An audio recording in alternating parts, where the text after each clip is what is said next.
Before we begin, thank you very much to Dave Wire for joining the Patreon campaign. Thank you very much for the support. Always appreciated. Yeah, I can't do this without you guys. When I keep saying, yeah, like, I can continue to do this because of the Patreon, that is true. Even if you can only pitch in $1 or $2 a month, it is very much appreciated. And yeah, it keeps the daily content coming and allows me to continue doing this all for you. So thank you very much. Let us move on to what is the final Here's 10 countdown of the best toys of every year in Transformers. We have officially done this 40 times now, which is kind of insane to me. So, going back and looking at my previous top 10 of 2023, there's a lot of rules I wasn't following that I follow now. For these countdowns, it's new run molds only, no repaints or retools. I had plenty of repaints and retools on that list previously. I also have kind of skewed myself since then, so the list is familiar, but it's in a different order. We've added a few new ones to the roundup. Hopefully it's a different experience for you, and hopefully it's more in line with what I've been trying to do with this entire series. So with that, one last time, let's look at the top 10 toys of 2023. And we start with someone who didn't make the list before, but with all the repaints and retools knocked off the list, we have room to acknowledge a few figures that were very, very good, but, maybe not quite as good as they were if on my previous list. But now we can actually get to include a few, like Needle Nose. This is a simple figure, don't get me wrong. But as a deluxe, he is really, really good at what he does. He has this really fun and interesting way of transforming. It is very akin to how his Generation 1 toy works, but it feels really nice. Like, there is a little bit of, there's a bit of an X factor to this toy, in that the way it's engineered and the way it transforms is very interesting to me, in a way that I really enjoy. Even though he does come across as wearing his alt mode on his back, how the robot crumples up to fit underneath that jet is actually really, really good, and I do enjoy that figure considerably because of it.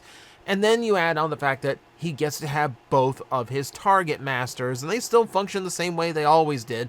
They can't really count. It's hard to count them as minifigures. They are accessories that happen to have robot modes. But you know what? That does add to the play value, gives you a lot more that they can do, and makes for an overall really fun and, detailed package. It's a really, really nice toy. One of the better deluxes of the year. So now I am happy to include him on the list, where he was maybe a little bit robbed last time. So congrats, Needle Nose. You made it. I think I remember getting flack for leaving this toy off of the list before, but maybe because I thought it was a little plain, but I also think that might be the fact that the third-party toy kind of clouded me a little bit. So instead, we are now going to give a fair look at Tarn. Now, this was kind of a hard figure to get a hold of when it first came out, but when people who did get it in hand, thoroughly loving this. The fact that a character like Tarn, who originated in IDW 1.0, is popular enough to receive a mainline toy is kind of insane. And it is a really, really good figure. I do like the tank mode, where the entire base of it seems to just be made of treads. The entire top seems to be made of guns. He's got the dual fusion cannon. They are differently sculpted, so they do match his intended design. And then the overall look is just, it's done really, really, really well. Top that off on an interesting transformation as well. He's fun to mess with, for a character that we never really thought would ever get a toy, to actually get one that is not only really good, but has also been repainted and retooled several times, and is still going to be getting a re-release according to listings. Yeah. That feels good. It feels good for Tarn, because he is a really, really good character. He definitely deserves the attention. It does have everybody going, when is the rest of the DJD? I genuinely don't know if or even how we would ever get them. But at the very least, we got this one. You know, if I can only get one, of course it's going to be Tarn. And yeah, he is absolutely worth getting, whether you are paying the aftermarket or just being patient. Now, this figure should be higher up on the list, and I know for a lot of people it's going to be higher up on the list. But I do think it misses the mark just enough to bring it to the lower side. But that said, Studio Series Ultra Magnus is still a really, really solid figure. I think a lot of people were worried that it would be somehow retooled from an Optimus Prime of some sort, but no, it's completely new, 100% brand new mold, and does a lot of really, really cool things. I do like how it goes straight from the vehicle mode to the Super Robot. You should know by now that's my preference for an Ultra Magnus. He is very, very large, very articulated. He even has the Matrix and all that. He is large enough to actually store Autobots in the trailer mode, so that's it. That's absolutely necessary. The gimmick of coming apart is weird. He has the Combiner War blocks in his arms and legs, so he can actually be disassembled, just like he was on Junkion. But no, it's a weird gimmick. The only knock I really have against him is like he is just too wide. Ultra Magnus is taller than he is wide, so the really wide shoulder stance on this one doesn't do it for me. I think they should figure out how to collapse him in a little bit further. But still, this is probably the best Ultra Magnus we've ever gotten at standard retail. You'd have to do better by like going to the Masterpiece level from here. But it is still really, really nice. It's still a really good addition to your 86 cast of Autobots. Yeah, really solid figure. Maybe still looking for like that definitive Magnus for me, but this comes really close. This was my left field choice for the last time I did this list, and I will keep putting it on the list every chance I get because this is genuinely one of the figures I had the most fun with the entire year. So, this is Airazor from Rise of the Beasts. However, this is what was supposed to be the mainline release until schedules changed, things got delayed, etc. It became an exclusive release independently in Japan, and then as a multi-pack in America. This was supposed to be part of the Core Series. Yes, not Core Class, Core Series. Where it's basically kind of just like a mainline, it's kind of like a mainline, like, deluxe, That said, she exceeds her origins so much. As opposed to all of like the other mainline deluxes, your Cyberverse, your Earthspark, the transformation on this one is truly special and unique and cool. It reminds me a lot of how Energon Dive Bomb transformed, using the wings for the legs. It leaves her with a very clean looking robot mode. You can still give her a wing backpack with the remaining kibble if you want. Very posable, very fun to transform. The blades are surprisingly versatile, too. I really, really liked that. You know that little, like, weapon, like, little Target Master style Airazor they did? You realize those blades can combine onto that? So they make, like, a perfect bird duo?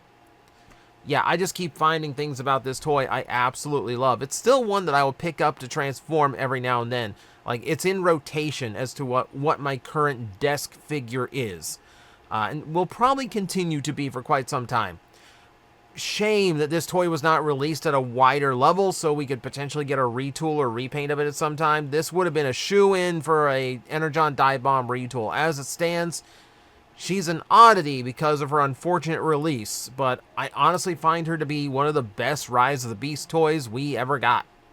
Here's one I didn't have any exposure to the last time I did this list, but since I now work at a toy shop and I have friends who can bring me stuff to mess with, I have gotten enough time with it to feel confident about putting it on the list, though I do kinda wish it was a little bit more for what it was. Masterpiece Jetfire should be the culmination of everything I have ever wanted out of a Skyfire toy. Yeah, it looks spot on to the character from the cartoon. It's appropriately huge. Now, in the Masterpiece scale, maybe not so much. He is not nearly as tall as I think he should be, because he's supposed to be gigantic, like palming like Megatron by the shoulder and leg, and just like chucking him across the Arctic. And maybe he's not quite, maybe because for his size and price, maybe he doesn't do quite as much as I like, but I do like a lot of the tricks he does. I like the fact that he has things like the toy accurate face is an option. The toy accurate split boosters is an option, or the combined or the mesh together one for the cartoon. I like that he has a Gerwalk mode. That's fun. He has the faction switching gimmick exactly the way it was done in the cartoon, with plates, not like a flip around thing like Dinobots usually get. Yeah, if it was just a little bit cheaper, I'd put him higher up on the list. If he had a few more features to him, I would put him higher on the list. I do think the mini Autobots he comes with, especially because they're articulated, I do think that's a good call. I wish it was more of the ones that he shuttled around in the original G1 cartoon, like a Brawn, I think, is one of the ones I remember being on him before. But for what it is, yes, it's still a very, very good toy. This doesn't even like touch on how articulate he is, like how solid he feels. So yeah, he probably could stand to be a little bit higher on the list, but yeah, for a masterpiece price, I wish he did just a little bit more. Still a really good toy. Still, like, the vision I had is like a perfect Jetfire toy that I never got as a kid. It's really sad that I'm putting this toy on the list because, frankly, there should be a lot more toys of this line released by now, but then again, an entire video game was supposed to be released by now. Since first doing this list for 2023, we have had no updates on the video game this toy is actually based on, but that said, if the only thing we get out of Reactivate are the 4 toys we got, I think that might be worth it because all 4 of them are pretty good, but the Optimus Prime is genuinely next level. Maybe it's because these toys were designed years ago and we're just now getting a release, but they feel much more substantial and much more sturdy than a lot of modern figures. And the articulation on them is really, really good. The proportions on this Prime are really, really good. I like the quasi Mad Max look to the vehicle mode. Really, the only grievance I could even like touch on for this figure is the fact that the handle for his rifle is just a little bit too short. It's hard for him to hold it. That's literally it, though. Everything else about this toy, I really, really like. I like the amount of tech greeble that he's got. It's just enough to make him more interesting without being too distracting. He has a transformation that does something with the robot mode feet. That's I know I have to point that out because it's a weird thing. But still, dead solid figure. Absolutely fantastic take on Optimus Prime. Really had me excited to get more stuff out of Reactivate, and it might not happen. I don't like that the developers have been quiet for a year. It's very concerning. But again, I will accept Reactivate existing just so we can enjoy the fact that these toys are a thing. They are still very, very good. And the Prime, easily the best. If you know these lists by now, then you know one of the ones that has to be on this list from Studio Series 86 because basically every figure that's been done in this subset is worthy of being on the list at some point or another. Snarl is no different. I'm so happy he was in an animation error in the 86 movie so he could join his Dinobot brethren at the leader class because, ooh my, they did such a good job on him. Like the other Dinobots, he has this little bit of magic to him in order to make him as clean and, just fun to transform as he could possibly be. This is a really, really good figure. Look at the fact that the front legs of the robot mode hide away. The head hides away, and the inside of the 2 head halves are painted to blend into the leg. That's a lot of work. Those legs are doing a lot of work to hide beast mode parts, and I appreciate that a lot. He's just interesting to transform, which is true of all of those 86 Dinobots, save for maybe Swoop. He's just doing a really, really good job of, and that's no surprise. Like, at this point, there is a standard that has been set that says, leader class 84 Dinobots have to be done very, very well, and thankfully, at this point, they were still being done very, very well. The only trick is he came with a sword. Now, that's canonical because in the original cartoon, he's the only one who's ever seen with a sword. But it did make him stand out. It did make people very loud about getting swords for all the other Dinobots. But you know what? Let Snarl be special, at least for a little bit. The boy deserves it. The guy, he got cut from the movie. Let's at least give him his props and let him have what he deserves. And he deserves a spot very high on this list. I'll be honest with you, my top 3 has not changed much. However, the mindset has shifted. And after experiencing a lot of these toys for the last year, I'm a little bit more prepared to say, yeah, Deathsaurus should have been just a little bit lower. Now, HasLab knocks it out of the park. Don't get me wrong. This is still a very, very good figure. That said, for the price, yeah, like he is just a 2-mode toy. So I'm not expecting as much play value as, say, Victory Saber or the upcoming Omega Prime. In that he's just a really big, really solid Transformer that Hasbro admits would not have been a thing at retail at this level of quality. He does make up for it in part count and gimmick function. His Godmaster abilities are completely intact. Everything he could do with his original parts are still functional. He has even more tricks than his original G1 toy. Of course he does. He comes with all the animation accurate accessories. He comes with a throne and the display stand. And okay, this toy does a lot. This toy does a heck of a lot. And it should for the price point. You know, it's a made-to-order toy from HasLab, so of course it needs to be doing a lot in order to justify the price. Thankfully, it does. Deathsaurus, we were waiting a long time for a modern one. We got it. It's worth it. Maybe not worth the aftermarket, but still, fantastic toy. Absolutely fantastic toy. The only reason I knocked it down a little bit is because, well, there's some toys I play with more. But that said, this one is still a really fun one to pick up and mess with. Still fantastic. The one I pick up more, however, is one that I never expected to be as good and fun as it is, but it ticks so many boxes for me. Gamer Edition Optimus Prime from Studio Series was a toy that just completely took me off guard when it came in.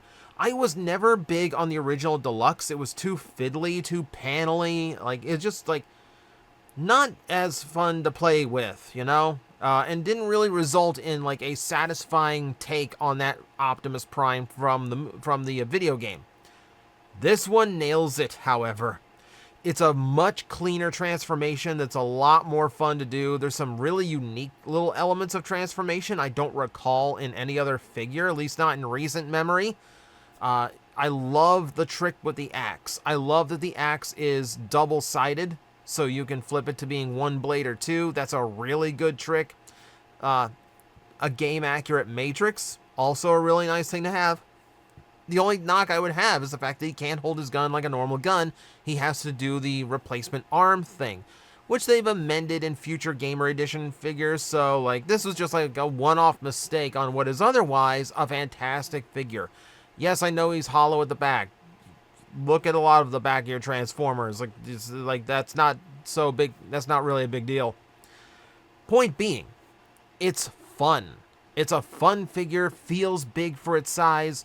You know, for its size class, and just really fun to transform. I picked this thing up more than most toys I picked up all year. I just wanted to keep playing with it. And getting the San Diego Comic-Con retool of it recently reminded me of how much I like that engineering scheme that it has. So yes, I'm bumping it up one. I like this toy just a little bit more than Deathsaurus. If I'm going for bang for your buck, this toy has a lot of bang to it. But number one has not changed because there is no toy in 2023 that can compete with how good this toy ended up being. And frankly, it's a surprise to me. I'm the guy. Like, it's like when it... I shouldn't be the one praising this toy as much as I do. But Armada Optimus Prime was a phenomenal Commander class toy. Absolutely phenomenal. So, yeah, this is such a glow up. It really is. Going from what I thought was a really neat trick toy when the original one came out, to being just a genuinely good Transformer all the way around, you know, like still, 20 years later. It's just perfect, like the robot mode, the individual robot mode, nice and articulated, more articulated than Bendy Prime was. Still looks spot on to the show at that. The Matrix is there. The Matrix is removable, which was not a thing in the original. He's got all the accessories that I wanted him to have. The base mode, I might even argue, is better than the original, because the original is just like a lot of flat panels. This one is like a lot heavier. It looks like a defensive position. And then, yeah, the Super Robot having all the articulation the original one did not have, looking far more animation accurate. This toy does so much, and it does all of it really, really well. It's just a really fun figure to mess with, and yeah, like, I was probably the most surprised that they managed to turn what was just an absolute brick of a toy from 2002 and reimagine it in a way that, frankly, I think is better than what the third parties pulled off with the design. Yeah, it's just a blast. Like, it's just such a well-done figure all the way around. So there you go. No big surprise and no change from the previous list. The best toy of 2023 is and will forever be Armada Optimus Prime, much as it shocks me to say that. And that is going to do it. So, with that, I have officially accomplished what I set out to do at the beginning of the year. We have looked at 40 years of Transformers, and I have tier listed them all. And I thank every one of you for sticking around and watching the journey, watching me go through each and every single year. I hope you found some new favorites through all of these, and I hope you went back to previous years and gave it another, maybe found a few interesting figures there that you weren't aware of before. I hope this was a little bit eye-opening, just how much Transformers have changed over the 40 years of its existence. Next week, I kind of want to do like a little overview thing, not like a countdown or not like a top 10 of ranking the years or anything, but I do want to at least acknowledge what we've done here with these videos, and then, of course, we still have to do this year, don't we? So with that, the 40 years of Transformers is officially done, and I thank each and every one of you for watching all the way through. Until next time.